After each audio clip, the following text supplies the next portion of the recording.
You've got to be very careful with the snakes, Okay. you know? Yeah, okay. Yeah, black cockatoos, yeah. Okay. So, but everything else is cool. Okay. Like, it's just the snakes. You've got to be careful.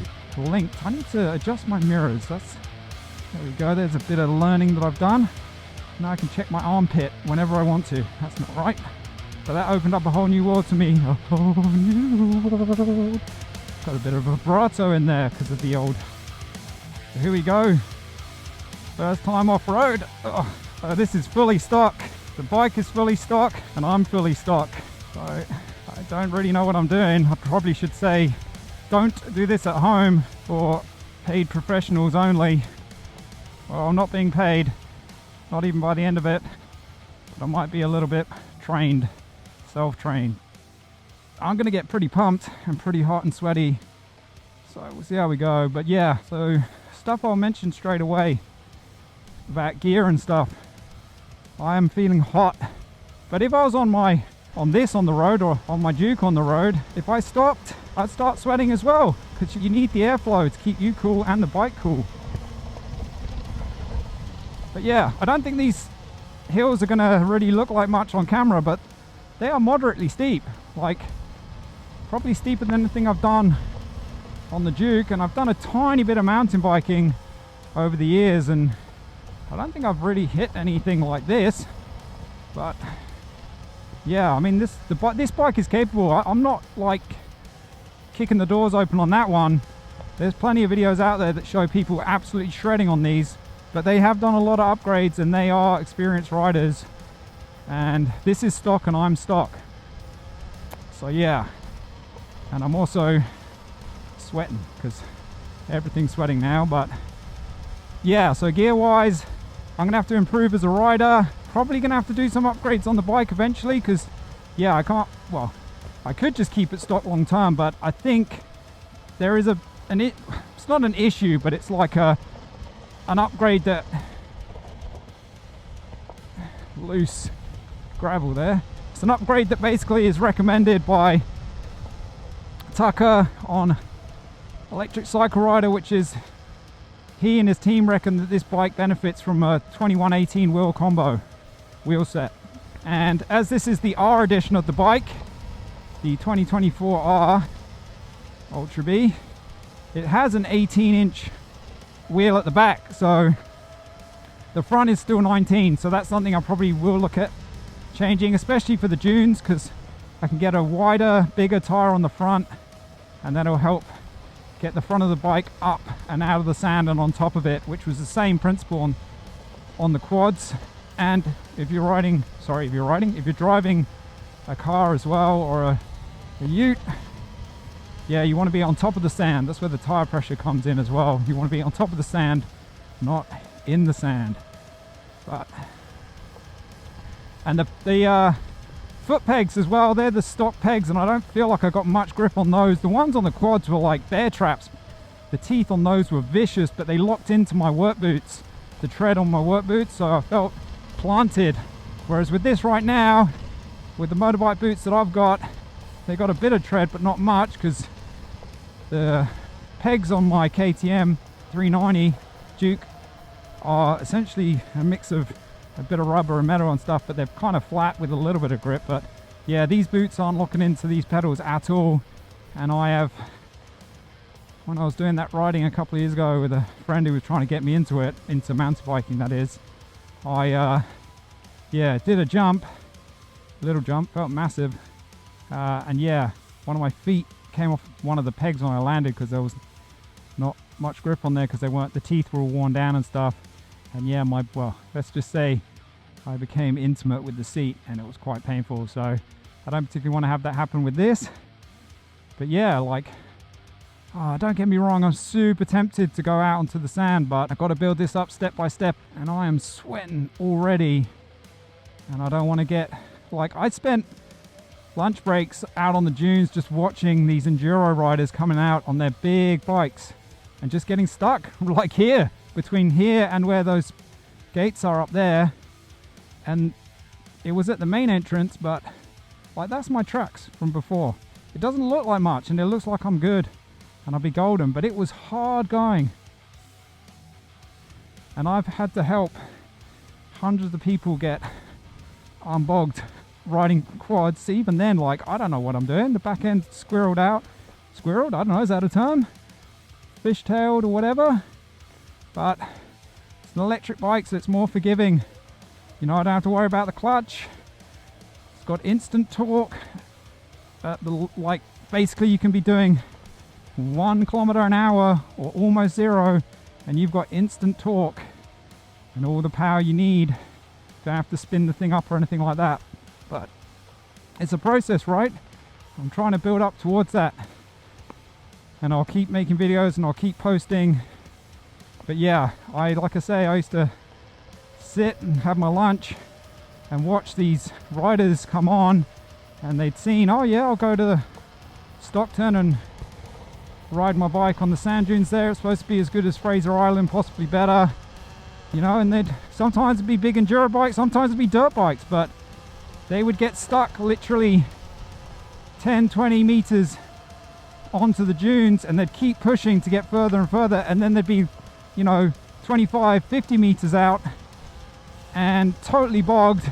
And then literally the end of the day we'd be packing up, and they will have only just made it back to the dirt road at the entrance. So yeah, like I say, I don't have much riding motorcycle off-road riding experience, but I do have experience of working on the dunes and riding quads and taking the Land Cruisers out there and stuff with big trailers, taking the quads on and off every shift. So I do have some experience, and there are certain noob or mistakes that a new rider could easily make out here, and yeah, I'm already sweating enough. So, and I don't want to get injured either, because I've had enough injuries as it is. So far I have not had any injuries from riding a motorcycle, either this one or my street bike, but I've played enough contact sports over the years, and in the last 6 to 12 months I've had a couple of hefty collisions, or I thought it was foul play, but anyway, didn't get a penalty for any of them. But yeah, so I'm still recovering from those. You push through it. But okay, here's this heavy kind of shaly section. Let's stand up, power through a bit more, try and be loosey-goosey. So the bike, I mean, the bike's just eating this up, and the tires are the stock Ultra Bee R tires, which are like a sort of hybrid off-road on-road. Whoa, there's a big, that was a red belly black snake. I mean, I love living around here because we have some amazing animals, and I'm not scaring anything off. So yeah, but that was fun. I've done a lot of walking and running through here, and I never see any snakes because of my vibrations, but that was close. And another thing I don't want to attract is rangers or cops, but I thought these were rangers for a second, but I don't think they are. They might be the people from the caravan. The caravan. You will take a caravan to London full of guns. Say hello. How you going? For here, it's a bit of a slog. Like, I'm practicing with this to try and get on the dunes, and I can't even do it on this. Electrical yeah, bike electric. even, eh? Yeah. So, yeah. Thank you very much for this Yeah. very helpful hints. That's all right. Well, I hope you guys have a good time and thank you. enjoy the rest of your trip and that kind of thing. Appreciate that very much. Nice to meet you. Thank you. And I'm a bit jealous about your bike, but that's okay. Don't be too jealous. But you know. normally I drive a heavy one. Oh, do you ride a Harley? Yeah. Okay, cool. But not in the sand. No, not in the sand for sure. Yeah. Well, I like the Harleys sound beautiful. Yeah, exactly. Like a guy drove past me on this the other At day. least you cannot compare. This No. has no sound. No, it's just different, but yeah. Good. Okay. Cool. Thank Have you a very good one. much. See you Have a later. nice Bye. day. Have a Bye-bye. nice day. Okay, we'll do a battery check quick. Okay, what are we on? 93. 93, I mean, this is so different compared to the roads. Like on the road, I'm just like, oh man, I'm losing percentage points, like they're evaporating off. So yeah, they're just flying off, like the things are just ticking over like mad. But with this kind of riding, like, I mean, there's a trail right here. I guess I could try that. But yeah, with this kind of riding, it's just, the bike is just chilled. Like, I'm not going that fast. So I know from those on-road range tests that, yeah, it's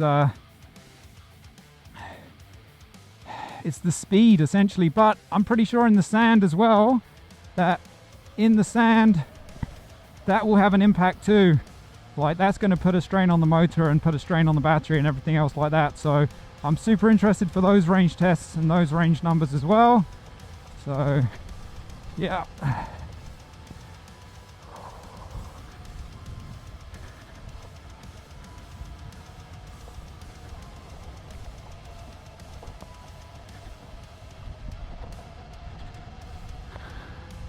Nice Europeans. So I was saying that before about it being a quiet Monday. Got to watch out for pedestrians as well. But yeah, that snake, whew, like, I'm not scared of snakes, I just give them the respect that they deserve.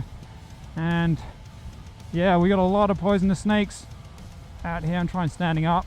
That feels weird, but don't really do that on the Duke, apart from to stretch my legs. But yeah, we got a lot of poisonous snakes here, and I'm talking about world's deadliest snakes. And yeah, if you get bit like by a brown snake out on these trails, you pretty much got 15 minutes and you're not supposed to move, and there's not great phone signal either. So yeah, how do you work that conundrum out? Basically don't get bit. I mean, up on the bike I feel good because I'm fairly high up, but yeah, those guys walking just then, they were walking kind of, yeah, and you're not supposed to walk on this trail. Well, it's not a trail, it's a road. There's a walking trail literally where they're parked, but and when you were pulling 6 quads with a Land Cruiser on a massive trailer on a dirt road and there were people walking, yeah, that was something you had to be very careful of. And also on the sand, that was even harder because the maneuverability of that truck and trailer combo, with it being so heavy as well. Didn't hit the snake, didn't hit the people, didn't get bit, haven't crashed. So I'm sweating like crazy, but I'm having a great time. Like the whole issue with the battery really bummed me out, and this bike went from being something that I just, you know, it was a real toss up between, do I grab the keys for the Duke or the Surron? But then when I started getting those battery issues, well, then it just kind of, yeah, bummed me out. That's a whole story right there. I'm going to do a video on that, just give an update on that whole process. But yeah, had me taking the battery in and leaving it with them and like fighting me because they're saying it wasn't a warranty issue, but I thought it was, and it was. Anyway, yeah, when they had the battery, then the bike was just a paperweight, you know. A friend of mine was like, oh, you got a battery issue, can't you just push start the thing? And it's like, it's electric. Oh, it's electric, right? Okay, yeah, so if the battery doesn't work, you're not going anywhere. And it's like, yeah, it was basically like the bikes you used to have as a kid that you could freewheel, use your legs. So yeah, it was a paperweight then, and it like rocked my confidence as well. I'd always been confident with the bike, like, or the abilities of the bike or the capabilities of the bike.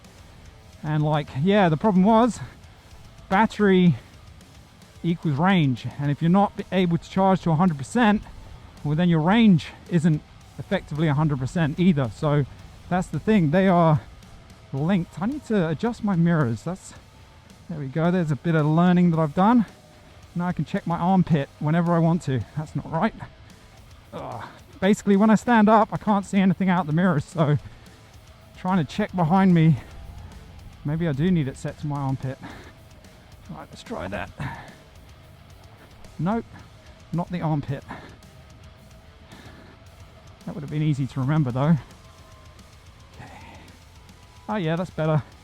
Where's that? Just below the armpit. Tuck it in a bit. Cool, now I can see on the left, I can look back behind, I can look behind me when I'm stood up. And on the right, I can look behind me when I'm sat down, because another reason why I wanted to get this bike was because I wanted a bike that could do both on-road and off-road, because I don't have a big vehicle like a 4x4 thing or a ute or anything like that. So I basically had to get something that I could ride on the roads to and from the trails. So then it had to be road legal, which was fine because it tied in with me learning how to ride a bike. And I thought, you know what, probably going to be doing all my practice on road, so that led to me getting a street bike and practicing on the roads. But that opened up a whole new world to me, a whole new world. Got a bit of a vibrato in there because of the old vibes from the gravel road. Loose, big gravel. So yeah, I wanted a bike that I could ride to and from the trails. That section was underwater for quite a few months with the heavy rains we had a few months back, so that's why they've got the big gravel there, but a bit tougher on the tires and my riding skills. But yeah, where was I? So yeah, I wanted a bike that I could ride to and from the trails like I've done today. So that's the other thing I was thinking, oh, I've got to make sure I leave enough juice to get home, but at the moment that is not going to be an issue.